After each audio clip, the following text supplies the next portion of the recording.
Story उन दिनों की है, तुम्हारे लिए थोड़ा मोटिवेटिंग भी रहेगा, साथ में तुम्हें पता भी चल जाएगा कि तो गुरुजी है वो तैयारी क्या करते थे कोटा के टाइम पे।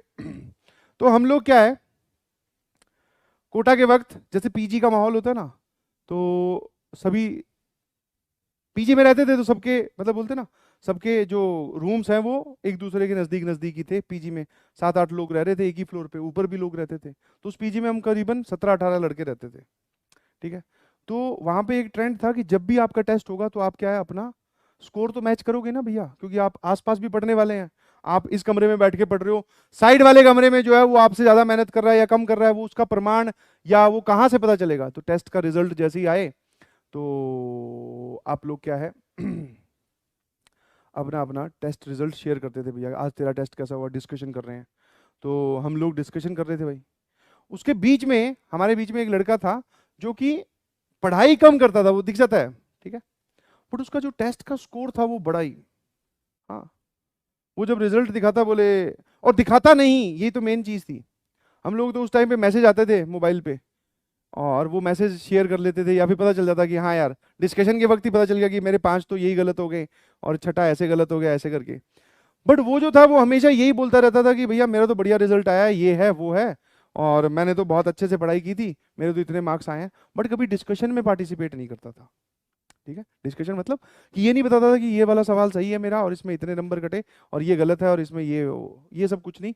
डायरेक्टली आंसर्स, डायरेक्टली रिजल्ट की, हाँ भाई अपना एकदम ओपी चल रहा है, बढ़िया, मेरी तो रैंक ये आई है। और वो रैंक भी बढ़िया तरीके से बताता था। कैसे कि ऐसे नहीं कि सबसे लास्ट में बता दो, ऐसे भी नहीं कि सबसे ऊपर से बता दो, ऊपर से थोड़ा सा नीचे हटकर। मतलब जैसे हमारे पीजी में अगर कोई टॉपर है जिसकी रैंक आई है 500 के करीब, तो वो अपनी रैंक बता देता था 700 के करीब, तो विश्वास भी हो जाता था। धीरे धीरे समय बीतता गया, उसका यही चलन रहता था, हमेशा कभी डिस्कशन में पार्टिसिपेट नहीं करते थे। फिर एक दिन जब उसके पिताजी मिलने आए, तो पिताजी ने बोला, उसके पिताजी ने उसी से बोला कि टेस्ट, हम लोग भी वहीं पे थे, कि टेस्ट के नंबर्स वगैरह कहाँ पे आते हैं, शेयर कहाँ करते हो तुम। बोले कि टेस्ट के नंबर मोबाइल पे आते हैं। बोले दिखा। बोले कि मेरे पास तो एक भी मैसेज नहीं आया।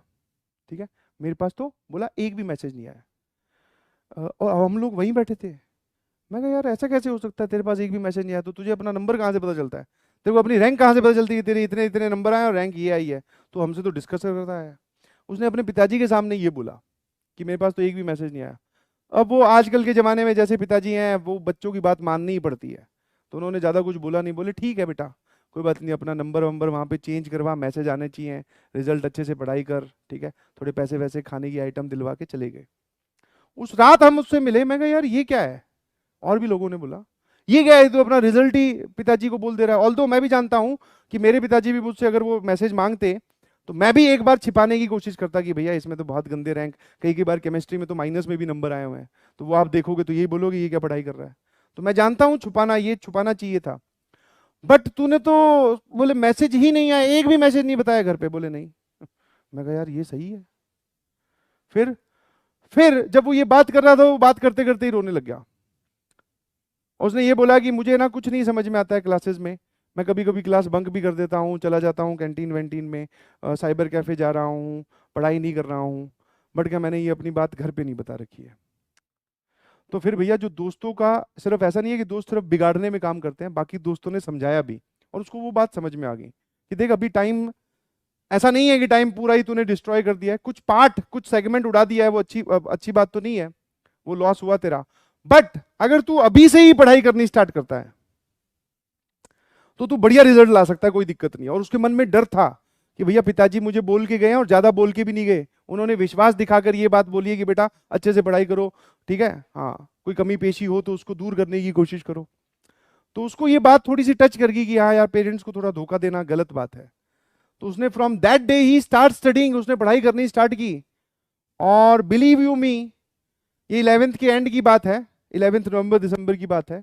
12th में उसने बहुत जबरदस्त तरीके से पढ़ाई की हम लोगों के पैरेलल। फिर वो नंबर भी दिखा रहा था, बात भी कर रहा था, घर पे मैसेज भी आ रहे थे।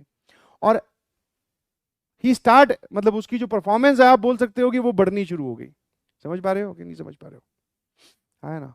तो what I am trying to convey is कि आप अगर अपने पेरेंट्स को धोखा दे रहे हैं, कुछ छुपा रहे हैं, तो do not do that.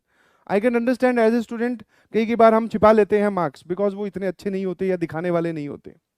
But कोई बात नहीं, उनसे कुछ मत छुपाइए, be very clear to them. और उनको बता दो कि मेरी ये समस्या चल रही है, मैं उस पर काम कर रहा हूँ। जब आप उनसे एकदम क्लियर पिक्चर रखोगे तो आपका भी मन करेगा मेहनत करने का। और जब आप उनसे छुपा कर रखोगे, जैसा कि आजकल 90% जनता यही कर रही है ऑनलाइन में, तो ठीक है, छुपा कर चीजें कर रही है और बता भी नहीं रही है और कुछ कर भी नहीं रही है। वो यही बोलते हैं यहाँ क्लास, बोलते हैं कि क्लास अटेंड कर रहा हूँ सर।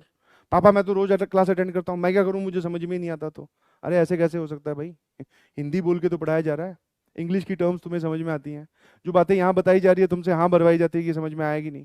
अब तुम मक्कारी कर रहे हो और उसमें ब्लेम पेरेंट्स पे डाल दोगे या किसी थर्ड पर्सन पे डाल दोगे कि मुझे तो नहीं समझ में आया, मैं तो बीमार हो गया था, ये हो गया था, वो हो गया था। That is wrong. ठीक है, तो स्टॉप डूइंग दिस थिंग आज से ही। और अगर आप आज से ही ऐसा करते हैं तो मेरी बात का विश्वास रखिए, ठीक है, ज्यादा दूर नहीं है आईआईटी, आप अभी सुधर जाओगे। हाँ, सारी चीजें एकदम अलाइन हो जाएंगी। थोड़ा टाइम लगेगा, थोड़ा डिफिकल्ट है, मैं ये नहीं बोल रहा हूँ आसान है कि आज ही जाके बोल दो पापा मेरे तो नंबर बहुत बेकार आते हैं। हो सकता है कुछ प्लस माइनस हो जाए, बट उसके आगे का रास्ता जो है वो बड़ा ही बर्डन लेस, एकदम क्लियर है, सिर्फ आपको पढ़ाई करनी है। और जब आप एक बार अपने पेरेंट्स के साथ ऑनेस्टी दिखाओगे तो उनको भी रहेगा कि हाँ यार इसने सारे मेरे को बताए, अपनी समस्याएं बताई, अब नहीं हुआ तो नहीं हुआ, कोई बात नहीं, बहुत सारे लोगों का सिलेक्शन नहीं होता। But be clear with your parents, ठीक है। हाँ, उनको किसी धोखे में या किसी, बोलते हैं ना, किसी पर्दे में ना रखें प्लीज, उनको बता दें अपने मार्क्स, कोई दिक्कत नहीं है। बहुत सारे, मतलब मैक्सिमम लोगों के कम ही आते हैं यार, ज्यादा किसके आते हैं, ज्यादा आने वाले मान लो 50 लोगों के अगर क्लास है तो टॉपर तो एक ही होगा ना, या ऊपर वाले 5 उठा लो, बाकी 45 वो भी तो घर पे डील ही कर रहे हैं, सब नहीं धोखा दे रहे हैं। ठीक है, तो please shift to that line, and उससे आपको क्या होगा, मोटिवेशन आ जाएगा, बिलीव मी, करके देखो।